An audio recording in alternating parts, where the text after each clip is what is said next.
আজকে অন্যরকম কিছু কথা বলবো। ফ্যামিলি আসতে পারবে কিনা, ফ্যামিলি এসে কাজ করতে পারবে কিনা, হাজব্যান্ড ওয়াইফ একসাথে এসে কাজ করতে পারবে কিনা। হাজব্যান্ড ওয়াইফ অনেকেই আসছে একসাথে এসে কাজ করতেছে।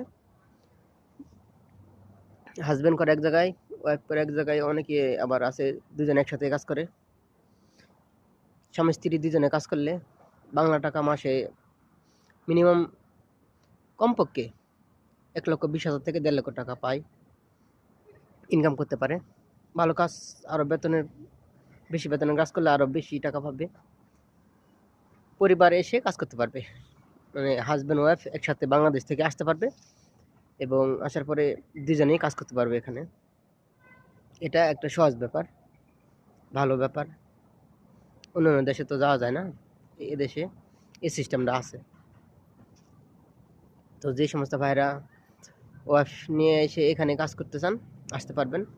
অনেকে আছে বান্ধবী নিয়ে আসতেছে, বান্ধবী নিয়ে আসতেছে, তারাও আনতে পারবেন।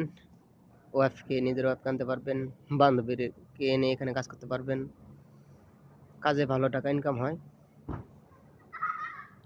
পরিবার থাকলে বেশি টাকা খরচ হয় না। একটা পরিবারের একসাথে থাকলে থাকা খাওয়াতে মিলে 30,000 টাকার মতো যা, আর ওই টাকা আয় থাকে মিনিমাম 1 লক্ষ টাকার মতো দুইজনের আয় থাকবে মাসে। তো যে সমস্ত ভাইরা চিন্তা ভাবনা করতেছেন বউ নিয়ে আসবেন, আসতে পারবেন, এসে একসাথে কাজ করতে পারবেন। অনেকে আসতেছে, অনেকে আসতেছে, আমাকে ফোন দেয়। আবার যদি শুধু মেয়ে আসতে চায়, মেয়ে এসেও কাজ করতে পারবে। কারণ এখানে মেয়েদের কাজের চাহিদা বেশি, ছেলেদের কাজের থেকে মেয়েদের কাজের চাহিদা বেশি। তার জন্য বললাম, কেউ যদি পরিবার সহ এসে কাজ করতে চায় কাজ করতে পারবে। বাচ্চা না, শুধু হাজব্যান্ড ওয়াইফ আসতে পারবে, সহজে এসে কাজ করতে পারবে। তো আমার ভিডিওটা যদি ভালো লাগে অবশ্যই সাবস্ক্রাইব করবেন, শেয়ার করবেন। আপনাদের কাছে এটা আমার অনুরোধ।